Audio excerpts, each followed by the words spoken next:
હાસ દિશા કેટલા ટાઈમ પછી ઘરનું ખાધું બહુ હાલ લાગ્યું, બહુ જ ખવાઈ ગયો. હવે મસ્ત ઊંઘી જઈશ.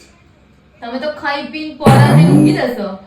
મારે કપડા વાસણ કચરા પોતા બધું કરવાનો લોડ આવી ગયો. આટલા દિવસથી વેકેશન હતું ને આપણે ફરવા ગયા હતા તો કેટલું સારું હતું. તે હારું જોઈને બગા હોટલોમાં ખાધું નહીં એવું પેટ ઠોકી ઠોકી. પણ કેટલું કામ કરવાનું જોયું મારે, એવું ખબર તમને? તો પનિયારી રાખી લઈએ ને આપણે. મેં ના પાડું છું પનિયારીને. પણ ના, પનિયારીની શું જરૂર છે? તમે છો ને, તમે બપોર નવરા નવરા ઊંઘી જશો, એની કરતા મને કામ કરવા લાગજો ને થોડું ઘણું.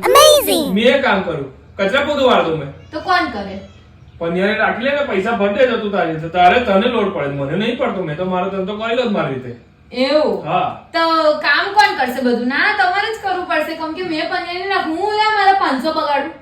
1000 લે છે હવે તો. હા તે આવજો ને, તને લોડ પડે છે ને, મને તો લોડ નહીં પડતો.